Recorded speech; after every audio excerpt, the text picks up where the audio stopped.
총 파업 1시간 반 전 삼성전자가 멈췄습니다. 그런데 멈춘 건 파업만이 아닙니다. 향후 10년간 삼성 반도체의 비용 구조가 통째로 묶였습니다. 이게 내 주식 계좌 그리고 한국 경제 전체에 어떤 의미일까요? 핫플랩 이슈 인사이트 지금 바로 짚어보겠습니다. 먼저 어제 무슨 일이 있었는지부터 정리하겠습니다. 5월 20일 밤 10시 30분경 수원 경기지방고용노동청에서 삼성전자 노사가 잠정 합의안에 서명했습니다. 총 파업 예정 시각인 21일 자정을 불과 1시간 30분 앞둔 시점이었습니다. 김영훈 고용노동부 장관이 직접 중재에 나섰고 결렬 직전까지 갔던 협상이 막판에 살아났습니다. 핵심 합의 내용을 보겠습니다. 첫 번째, 기본급은 기준 인상률 4.1%의 성과 인상률, 평균 2.1%가 더해져 총 6.2% 수준이 인상됐습니다. 두 번째가 진짜 본론입니다. 반도체 즉 DS 부문의 특별 경영성 과급 제도를 새로 만들었습니다. 재원은 사업성과의 10.5% 지급 상한은 없앴습니다. 기존 초과이익성 과급인 OPI 1.5%와 합치면 이익의 12% 수준이 성과급 재원으로 묶이는 구조입니다. 여기서 사업성과는 영업이익이 될 가능성이 높습니다. 다만 이재명 대통령이 직접 영업이익 연동제를 비판한 만큼 굳이 사업성과라는 표현을 골랐다는 분석이 나옵니다. 그리고 이 제도가 2026년부터 2035년 무려 10년간 적용됩니다. 지급 방식도 특이합니다. 세후 전액을 현금이 아닌 자사주 그러니까 삼성전자 주식으로 지급합니다. 받은 주식의 3분의 1은 즉시 매각이 가능하고 나머지는 1년, 2년에 걸쳐 단계적으로 풀립니다. 업계에서는 올해 영업이익 전망을 토대로 메모리 사업부 직원 1명이 최대 6억 원 수준의 성과급을 받을 수 있다고 추산합니다. 적자가 예상되는 파운드리와 시스템 LSI도 1억 6천만 원에서 1억 8천만 원 수준 보상이 가능하다는 분석입니다.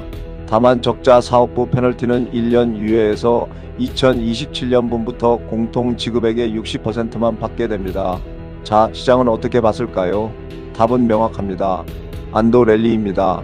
21일 코스피는 급등 출발했고 매수 사이드카까지 발동됐습니다.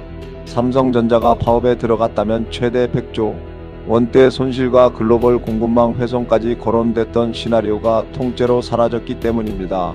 환율도 1,500원대 위협에서 한 발 물러섰습니다. 하지만 여기가 끝이 아닙니다. 핵심은 따로 있습니다.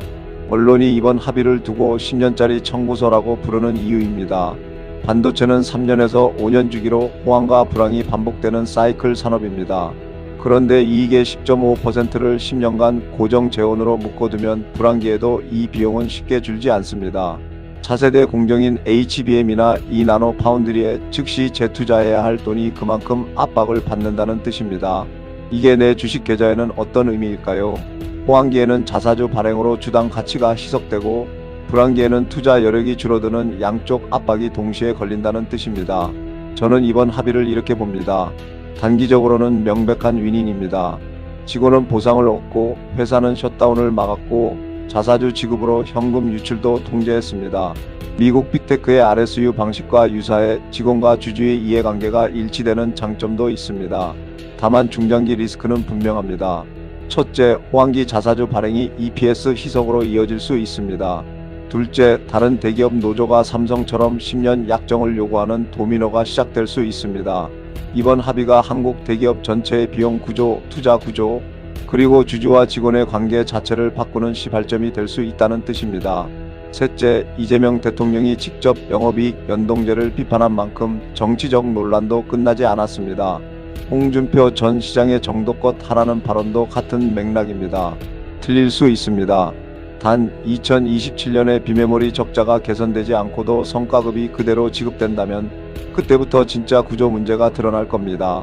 오늘 뉴스의 핵심은 성과급 숫자보다 10년이라는 시간 구조를 봐야 한다는 점입니다.